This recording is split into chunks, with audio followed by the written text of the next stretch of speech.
오늘 우리는 거룩하신 하나님의 그 백성으로 택함 받았습니다. 그렇기 때문에 우리는 어떠한 삶을 살아야 합니까? 바로 거룩하신 하나님의 그 백성답게 오늘 우리 평소의 삶에서 부정을 제하고 정결한 삶을 살아야 합니다. 이와 같이 이스라엘의 진영은 항상 그 정결함을 유지해야 했습니다. 만약 그 이스라엘의 진영 안에 부정이 생기게 되면 하나님의 성소를 더럽히게 되고 이는 온 진영의 그 죽음을 이르게 하게 됩니다. 이처럼 오늘 우리가 하나님 앞에서 늘 부정한 삶을 살게 된다면 오늘 우리 역시도 이 부정을 제해야 할 것입니다. 그래서 오늘 하나님께서는 오늘 본문에서 이 부정함을 씻고 정결하게 될 수 있는 그 방법을 알려주셨습니다. 우리 함께 2절의 말씀을 우리 읽어보겠습니다. 그래서 명령하신 법의 율례를 이제 이르노니 자손에게 일러서 온전하여 흠이 없고 아직 멍에 매지 아니한 붉은 암송아지를 내게로 끌어오게 하고. 아멘. 하나님께서는 온전하여 흠이 없고 아직 멍에를 매지 않은 붉은 암송아지를 끌어오게 하셨습니다. 이렇게 부정을 깨끗하게 씻기는 그 물을 만들기 위해서는 바로 흠이 없고 순결한 붉은 암송아지가 필요하였습니다. 일반적으로 수송아지는 속죄를 위한 희생제물로 쓰였지만 암송아지는 이 정결례에 사용되었습니다. 이렇게 붉은 암송아지를 끌어오면 바로 아론의 아들 제사장 엘르아살이 이것을 진영 밖으로 끌어내어서 이제 그가 보는 앞에서 암송아지를 이제 잡도록 하였습니다. 이처럼 이 모든 예식이 바로 제사장의 감독하에 이렇게 진행되었습니다. 그리고 이 제물로 잡은 암송아지의 피는 엘르아살이 맨 먼저 자기 손가락에 찍어 회막 앞을 향하여 7번 이제 그 피를 뿌리게 하였습니다. 우리가 잘 아는 것처럼 야고보서 1장 15절을 보면 욕심이 잉태한즉 죄를 낳고 죄가 장성한즉 사망을 낳느니라 이렇게 말하고 있습니다. 이처럼 이 죄는 사망의 원인이며 또한 생명을 대신하는 것이 피이기 때문에 이 죄를 사하기 위해서는 바로 이 피가 있어야 했습니다. 그래서 속죄소가 이 회막에 있기 때문에 제사장은 회막을 향하여 이 피를 뿌리게 되는 것입니다. 그리고 이 붉은 암송아지의 가죽과 고기와 이 피와 똥은 제사장이 보는 앞에서 모두 함께 불살라야 했습니다. 일반적인 속죄제 같은 경우에는 번제단 밑에 이 피를 쏟았지만 정결케 하는 이 물을 만드는 의식에서는 7번 뿌리고 그 남은 피를 모두 그 부분과 함께 불태워야 했습니다. 이러한 붉은 암송아지의 온전한 희생을 통해서 바로 우리는 십자가 위에서 모든 죄를 온전히 대속하신 바로 예수님의 그 희생을 우리는 발견할 수가 있는 것입니다. 또한 이 붉은 암송아지를 태울 때에 그 속에는 백향목과 우슬초와 그 홍색실을 이제 추가로 넣어야 했습니다. 이 세 가지는 바로 이 다른 정결 예식에서도 사용되는데 일반적으로 백향목은 생명의 영원성과 그 생명의 고결한 가치를 상징하고 우슬초는 죄를 정결케 하는 능력을 이제 상징물입니다. 마지막으로 홍색실은 속죄를 위한 이 붉은 피를 상징하고 있습니다. 이렇게 이 세 가지를 암송아지가 타고 있는 불에 던져 넣어야 했습니다. 그런데 이 붉은 암송아지를 불살라 얻은 죄는 이제 부정한 사람을 정결하게 하지만 정작 그 죄를 만드는 과정에 함께하였던 사람들은 모두 부정하게 되는 것입니다. 이 암송아지를 잡는 일을 감독했던 제사장이나 암송아지를 잡고 불사는 자 모두가 부정하게 되어서 그 옷을 빨고 몸을 씻은 후에 저녁까지는 이 부정한 자로 남아있게 되는 것입니다. 그래서 레위기 6장 27절과 28절의 말씀을 보면 그 고기에 접촉하는 모든 자는 거룩할 것이며 그 피가 어떤 옷에 묻은 그것을 거룩한 곳에서 빨 것이요 그 고기를 토기에 삶았으면 그 그릇을 깨뜨릴 것이요 유기에 삶았으면 그 그릇을 닦고 물에 씻을 것이라 이렇게 말하고 있습니다. 이처럼 부정을 씻어내는 제도, 이 사물의 그 부정함을 흡수한 것으로 바로 이해되었기 때문이었습니다. 이 암송아지의 제로 부정을 씻는 물의 재료를 만드는 그 과정에 동참하는 자는 이 부정함에 노출되지만 그것을 물에 타서 마시는 자는 바로 정결하게 되는 것입니다.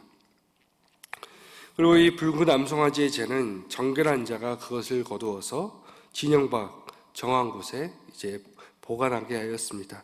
그리고 주검에 접촉되어서 부정하게 된 사람이 발상할 때마다 그 재를 사용할 수 있게 했습니다.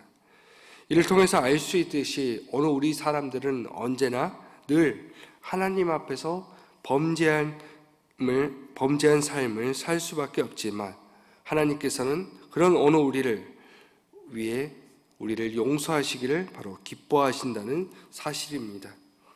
또한 암송아지를 불사는 자가 이제 부정해지듯이 암송아지의 죄를 거둔 자도 이제 부정하게 간주되어서 그 옷을 빨고 또 목욕하고 저녁까지는 부정한 채 머물러 있어야 했습니다. 또한 이 부정을 씻어내는 물로 뿌려주는 정결례는 이스라엘 중에 머무른 바로 외국인들에게도 적용되었습니다. 이스라엘 땅에 거주하는 사람이면 누구나 그가 이스라엘 자손이든지 나그네이든지 간에 그 어려움으로부터 스스로를 정결케 해야 하는 그러한 의무가 있었습니다. 그렇지 않을 경우에는 그들은 바로 하나님의 성막을 더럽히게 되고 이스라엘 공동체에서 추방하게 되는 것입니다. 오늘 우리의 일상을 돌아본다면 살펴보면 이 부정함과 늘 접촉하게 되는 일들이 일어납니다. 오늘 말씀을 통해서 알 수 있듯이 이 부정에서 오염된 사람은 바로 이 정결하게 될 수 있도록 그 속함을 받아야 합니다. 우리는 건강한 공동체의 한 지체가 될 수 있도록 이렇게 늘 이 부정에서 속하여서 정결하게 되어야 할 것입니다. 레위기 규정에서 모든 정결의식은 필히 속죄제물을 동반하여야 했습니다. 그러나 부정에 오염되었다고 판단될 때마다 소와 염소와 양의 제물을 드리는 일은 그리 간단하지가 않았습니다. 왜냐하면 무엇보다도 경제적으로 이것이 부담이 되기 때문입니다. 그래서 오늘 본문의 말씀을 보면 이 붉은 암송아지의 죄는 이러한 그 부담을 덜어주는 그 역할을 하고 있습니다. 부정에 오염된 사람에게 붉은 암송아지의 대를 탄 물을 뿌리는 것만으로도 정결케 하는 바로 속죄제가 이루어지는 것입니다. 그리고 이러한 부정함에 노출되게 되면 바로 오늘 우리는 이 부정함을 씻어내야 한다는 것입니다. 이 붉은 암송아지의 죄가 부정함에 노출된 사람을 바로 정결케 하였습니다. 그리고 여기에 사용되었던 붉은 암송아지는 아무런 흠이 없는 것이었습니다. 바로 오늘 우리의 죄를 대속하시기 위해 아무런 죄와 흠이 없으신 예수님께서 오늘 우리를 위해 세상의 죄를 짊어지고 바로 십자가의 길을 걸으셨습니다. 그리고 오늘 우리를 위해 피 흘려 주셨습니다. 옛날 이스라엘 신앙에서 붉은 암송아지의 죄가 그 몸의 정결함을 이루었다면 이제 예수 그리스도의 피는 오늘 우리의 그 마음의 정결함까지 이루게 합니다. 그래서 히브리서 9장 13절과 14절의 말씀은 이렇게 말하는데 염소와 항소의 피와 및 암송아지의 죄를 부정한 자에게 뿌려 그 육체를 정결하게 하여 거룩하게 하거든 하물며 영원하신 성령으로 말미암아 흠없는 자기를 하나님께 드린 그리스도의 피가 어찌 너희 양심을 죽은 행실에서 깨끗하게 하고 살아계신 하나님을 섬기게 하지 못하겠느냐. 이처럼 자기의 몸을 흠없는 제물로 삼아 하나님께 바친 예수 그리스도의 피야말로 오늘 우리의 그 양심을 깨끗하게 하여 오늘 우리로 하여금 죽은 행실에서 떠나 바로 살아계신 하나님을 섬기게 만든다는 사실입니다.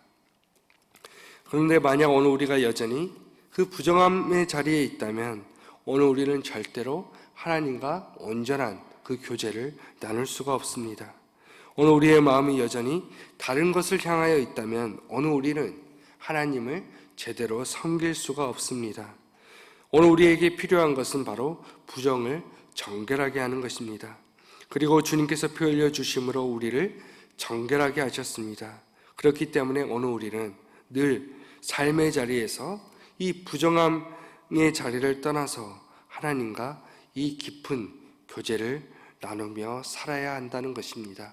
그렇기 때문에 오늘 하루도 삶의 자리에서 늘 하나님과 깊은 이 교제를 나누며 살아가시는 우리 정읍중앙교회 성도님들이 되시기를 주님의 이름으로 간절히 축원합니다. 기도하겠습니다. 하나님, 오늘 우리가 부정의 자리에서 떠나 늘 정결한 삶을 살아가게 하여 주옵소서. 오늘 우리를 위해 피 흘려 주신 그 주님의 피와 그 희생이 헛되지 않게 하여 주옵소서. 또한 이 시간에는 주님이 세우신 우리 교회를 위해 기도합니다. 또한 오늘 우리 교회가, 우리 정읍중앙교회가 언제나 주님의 말씀 위에 바로 서게 하여 주시고, 또한 이곳 정읍당에서 이 세상을 밝게 비추는 밝은 등불이 되게 하여 주옵소서. 또한 일정 가운데 계신 우리 담임 목사님, 언제나 주님께서 함께 하셔서 그 일정 가운데 피곤치 않게 하여 주시고 주님께서 항상 인도하여 주옵소서.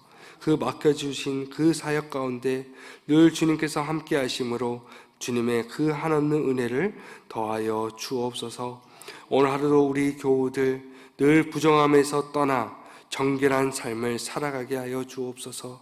늘 하나님 앞에서 늘 주님과 깊은 교제를 나누며 살아가는 우리가 되게 하여 주옵소서.